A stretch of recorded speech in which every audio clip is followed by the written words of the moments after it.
Subscribe now and press the bell icon. Never miss an Sushant Singh Rajput के पिता के सिंह ने रिया चक्रवर्ती और उसकी फैमिली के खिलाफ अबेटमेंट टू सुसाइड का आपराधिक मामला दर्ज कराया है। अब कुछ लोगों के सवाल होंगे कि इन्होंने मर्डर का मामला क्यों नहीं दर्ज कराया, क्योंकि उन्होंने जो मामला दर्ज कराया आर्टिकल 306 का कराया, उसकी जगह पे वो आर्टिकल 302 का भी करा सकते थे। अगर इस सवाल का आप जवाब चाहते हैं तो इस वीडियो को कंटिन्यू करें, और दूसरा, रिया चक्रवर्ती को भी बुरी तरह से एक्सपोज करेंगे, वो भी लॉजिकल रीजंस के साथ, ऐसे नहीं कि हवाई कुछ भी बोल दिया।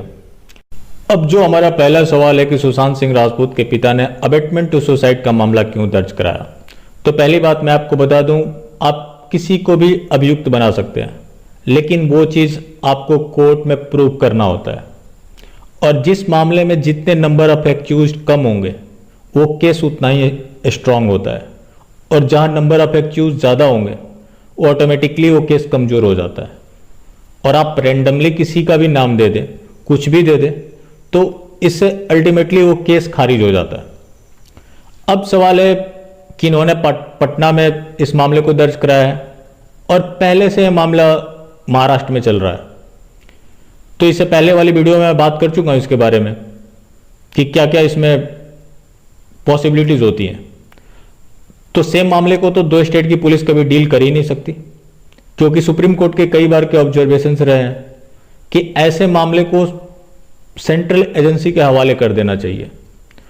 और इस मामले में जो होगा, दोनों स्टेट की पुलिस अपने अपने तरीके से जांच करना शुरू कर चुकी है, और फिर इसमें क्लैश के संभावना होते हैं, और जहां क्लैश की बात आएगी वहां ऑटोमेटिकली ये तीसरे के पास जाएगा। आज सुप्रीम कोर्ट ने एक नोटिस जारी किया है महाराष्ट्र पुलिस को कि जो उन्होंने अब तक जांच की है उसके इनपुट्स पटना पुलिस के साथ शेयर करें।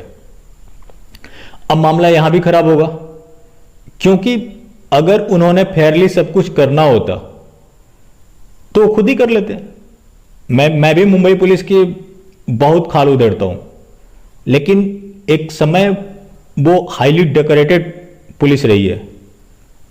अब बॉलीवुड माफिया का सवाल है, उसके बारे में मैं भी कल बात कर चुका हूं। मैं उसके खिलाफ तो बौने बनेंगे।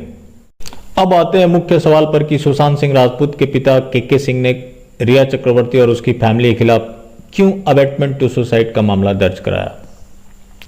तो ये सच है कि सुशांत सिंह राजपूत ने 3 कंपनीज ओपन कर रखी थी, और उसमें रिया चक्रवर्ती और उसका भाई पार्टनर थे।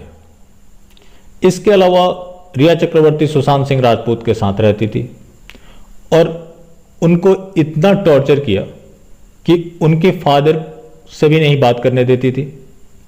इसके अलावा उसका शर्त था कि तुम जिस फिल्म में काम करोगे उसकी लीड एक्ट्रेस मैं रहूंगी,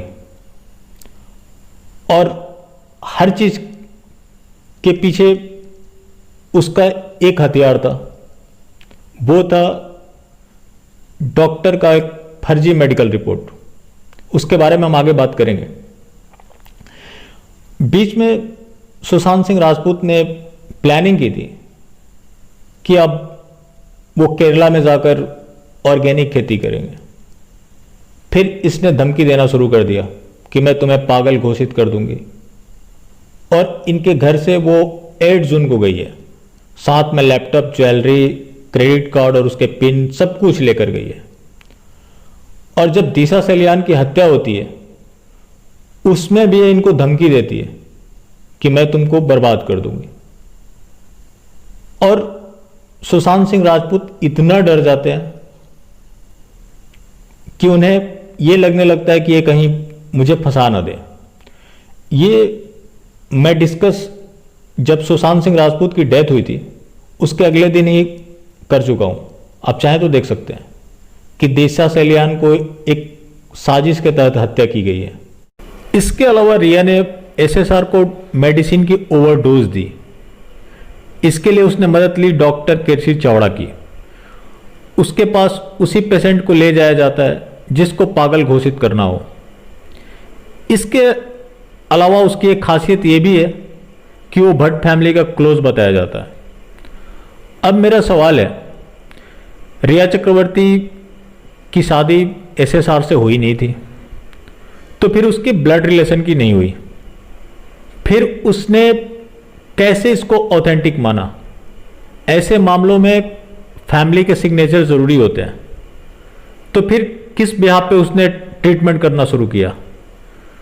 उसे सबसे पहले जेल में डालना चाहिए। और ये सारी घटनाएं अचानक से नहीं हुई। जब से रिया एसएसआर की लाइफ में आई तब से ये सारे मिसहैपनिंग शुरू हुए। अब सवाल उठता है कि आगे चलकर उसने मेडिकल रिपोर्ट के हवाले से ब्लैकमेल करने की कोशिश की। अब उससे पहले वो कैसे ब्लैकमेल करती थी? तो सिंपल सी बात है, जब आप रिलेशन में होते हैं तो दोनों एक दूसरे के लिए यूनिक होते हैं। और कई सारी ऐसी घटनाएं होती हैं, आप भी पढ़ते हैं, सुनते हैं, कि लोग एमएमएस और वीडियोस शूट कर लेते हैं और उसके सारे लोगों को ब्लैकमेल किया जाता है। कुछ ऐसा ही मामला यहां भी रहा होगा, क्योंकि इतना बड़ा ट्रस्ट इतने कम टाइम में कोई किसी के ऊपर नहीं कर लेता। तो इसके लिए तो पूरी बैकग्राउंड तैयार की गई थी। और इस चालाक औरत ने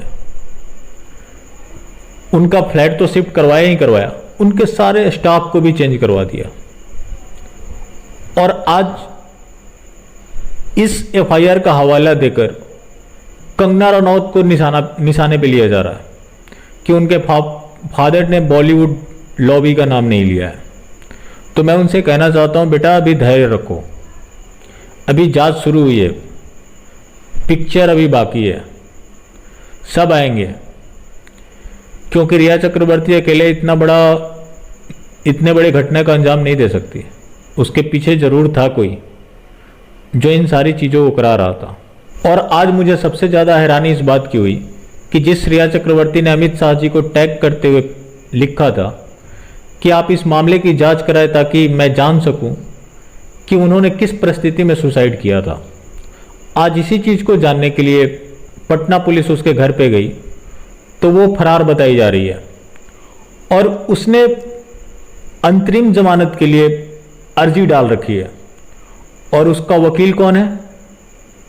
सतीश माने शिंदे, इंडिया का सबसे महंगा वकील, जिसने सलमान खान और संजय दत्त का भी केस लड़ा है। अब सवाल है कि इतने पैसे इसके पास आ कहां से रहे? तो बड़ा सिंपल है, बहुत इसने चूतिया काटा। पहले सुशांत सिंह राजपूत के पैसे पर मौज मस्ती किया, प्यार का झूठा ड्रामा किया, और आज उनकी हत्या करवा उन्हीं के पैसों से केस लड़ रही है। कमाल की बेशर्म औरत है। फिलहाल आज के लिए यहीं तक, फिर कल बात करते हैं सुशांत सिंह राजपूत से जुड़े किसी और टॉपिक पे। अगर आपको पसंद आई हो तो ज़रूर शेयर करें। धन्यवाद।